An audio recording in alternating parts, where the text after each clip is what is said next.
wahdahu la syarikalah wa asyhadu anna Muhammadan abduhu wa rasuluh la nabiyya ba'd. Kepada yang terhormat Dewan Hakim yang arif lagi bijaksana, kepada yang terhormat bapak-bapak, ibu-ibu, serta rekan-rekan seperjuangan yang berbahagia. The greatest problem that has confronted man from immemorial is the moral problem. Demikian Abul A'la Al-Maududi dalam bukunya Ethical Viewpoint of Islam yang menjelaskan bahwa masalah terbesar yang dihadapi manusia sejak zaman dahulu sampai sekarang ini adalah masalah dekadensi moral. Pernyataan tersebut tentunya tidak terbantahkan jika kita melihat realita yang ada di tengah-tengah kehidupan kita dalam berbangsa dan bernegara yang syarat dengan penyimpangan moral dan etika. Perjudian, mabuk-mabukan, perselingkuhan, perzinahan, jual beli hukum, korupsi dan pembunuhan terjadi di mana-mana. Begitu parahnya sampai-sampai Profesor Dr. Syafi'i Ma'arif mengatakan bahwa kehancuran bangsa ini nyaris sempurna.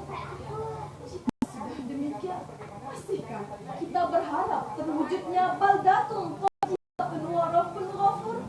Jawabannya pasti tidak.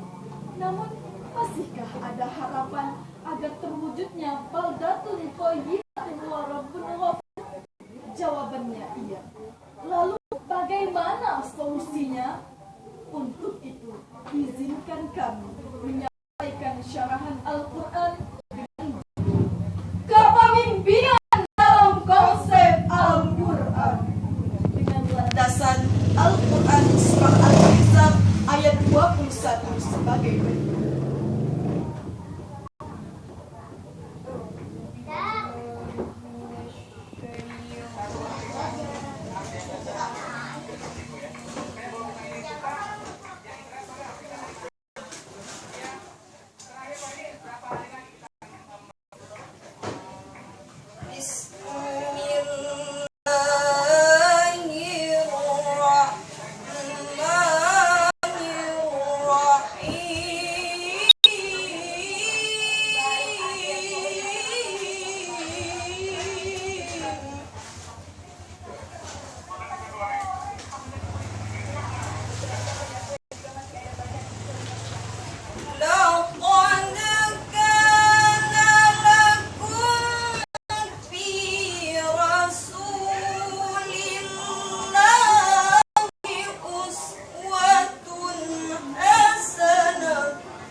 Sesungguhnya telah ada pada diri Rasulullah itu suri teladan yang baik bagimu, yaitu bagi orang yang mengharapkan rahmat Allah dan kedatangan hari kiamat, dan dia banyak mengingat Allah. Hadirin, ayat tadi diawali dengan kalimat laqad kana lakum. Dalam ilmu balaghah, ayat tadi termasuk kalamun khabariyun nau'un inkari. Ayat tadi menginformasikan sekaligus menegaskan kepada kita bahwa di dalam diri Rasulullah itu sungguh-sungguh terdapat uswatun hasanah atau contoh teladan yang menurut penafsiran penafsiran Imam Ali As-Sabuni dalam Safwatut Tafasir. Rasul yang merupakan figur luhur, contoh teladan yang harus diikuti dalam segenap perkataan dan perbuatan. Sejalan dengan kandungan ayat tersebut, Sayyidah Aisyah berkata, "Kana khuluquhul Qur'an." Rasulullah adalah ibarat Al-Quran yang berjalan. Sampai-sampai tim nasyid Hijaz menggambarkan kemuliaan akhlak beliau dalam salah satu karyanya yang berjudul Rasulullah. Tak terjangkau tinggi pekutimu, tidak tergambar indahnya akhlakmu, tidak terbalas segala jasamu. Sesungguhnya engkau Rasul mulia, tabahnya hatimu menempuh dugaan, mengajar arti kesabaran, menjulang panji kemenangan, terukir namamu di dalam Al-Quran. Demikianlah kemuliaan akhlak Rasulullah yang tak ada tandingannya. Lalu bagaimana dengan akhlak para pemimpin bangsa kita jika dikaitkan dengan ayat tadi?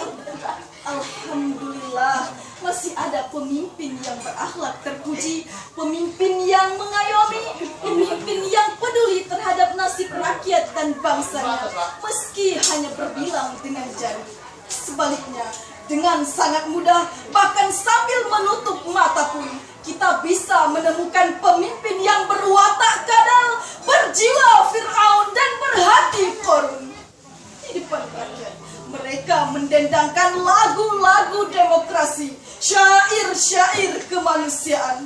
Tetapi di belakang rakyat, kebijakannya justru menyakiti dan menyengsarakan rakyat. Sebelum duduk di singgasana, mereka berjanji akan mensejahterakan rakyat dan memakmurkan bangsa.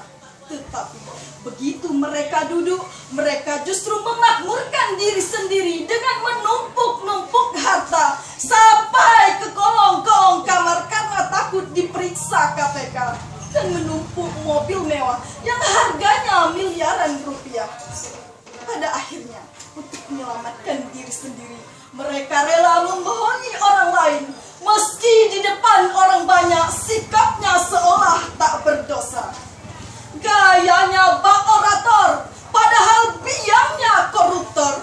Lagaknya bak proklamator, padahal biangnya provokator. Lagaknya sok peduli, padahal perampok berdasi. Lagaknya bak malaikat, padahal serigala berbulu domba. Namun, apa yang harus kita lakukan? Apa yang harus dilakukan oleh para pemimpin bangsa kita? Sebagai jawabannya, mari kita simak firman Allah di dalam Al-Quran, surah Ali Imran ayat 159 sebagai berikut.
rahmat Allah lah kamu berlaku lemah lembut terhadap mereka.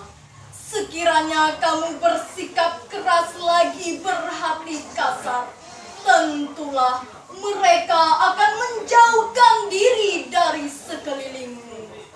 Karena itu, maafkanlah mereka, mohon ampunkanlah mereka, dan bermusyawarahlah dengan mereka dalam urusan itu.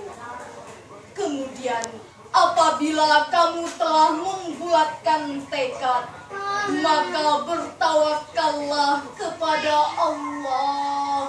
Sesungguhnya Allah menyukai orang yang bertawakal. Maha benar Allah dengan segala firman-Nya. Hadirin, Profesor Dr. Quraish Shihab dalam tafsir Al-Misbah menjelaskan bahwa ayat tadi mengandung makna ada 3 cara Rasul dalam berdakwah sebagai pesan moral bagi pemimpin sebuah bangsa. Yang pertama, lintalahum. Rasul senantiasa bersikap lemah lembut baik terhadap kawan maupun lawan. Yang kedua, fa'fu anhum wastaghfir lahum.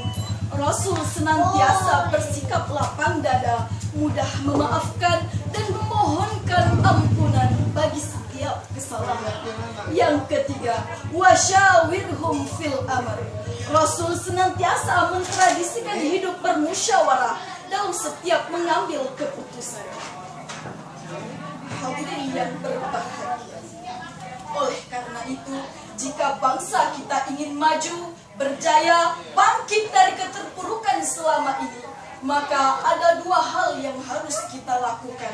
Yang pertama, harus adanya figur sentral bagi setiap warga negara. Sebab sejarah membuktikan bahwa kehancuran suatu bangsa bukan disebabkan karena kondisi ekonomi semata, bukan juga karena kebodohan politik, akan tetapi faktor utamanya adalah karena dekadensi moral para pemimpinnya. Lihat saja, Jerman yang hancur lebur karena kebiadaban Adolf Hitler. Uni Soviet rusak binasa karena kekejaman Mikhail Gorbachev. Rumania jatuh binasa karena ketamakan Mikolas Seseko. Lalu bagaimana dengan Indonesia? Rakyat menangis, merintih, menjerit karena ulah para pemimpin bangsa kita yang pada umumnya hanya mengejar kursi, jabatan, kekayaan, serta popularitas diri. Yang kedua, kita sebagai warga negara harus ikut berpartisipasi dengan cara mengontrol, mengawasi, dan mengkritik hal-hal yang tidak terpuji yang ada pada pemimpin bangsa kita, dan bersama-sama melakukan hal-hal terpuji dengan menjaga aset-aset bangsa. Syauqibah dalam gubahan syairnya menegaskan, innamal umamul akhlaqu ma baqiyat fa inhum zahabat akhlaquhum zahabu. Sesungguhnya bangsa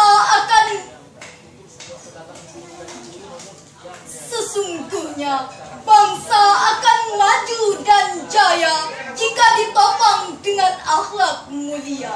Tetapi bangsa akan hancur binasa jika tidak ditopang dengan akhlak mulia. Hadirin, demikian jelas bahwa kita dituntut untuk mencetak sarjana-sarjana pintar, berotak berlian, beriman, bertakwa, serta politikus yang tidak rakus, yang memiliki moral dan etika yang bagus. Jika sikap tadi yang kita aplikasikan, kami yakin insya Allah bangsa Indonesia akan maju, berjaya, serta mampu bersaing dengan negara-negara lainnya. Dewan Hakim yang kami hormati, hadirin wal hadirah rahimahullah, demikianlah yang dapat kami sampaikan. Mudah-mudahan bermanfaat untuk kita semua, khusus pada pribadi kami sendiri. Terima kasih atas segala perhatian. Mohon maaf maaf atas segala kekurangan. Barakallahu lana wa lakum fil ayati wa dzikril hakim. Fastaghfiruh innahu huwal ghafurur rahim. Assalamu alaikum warahmatullahi wabarakatuh.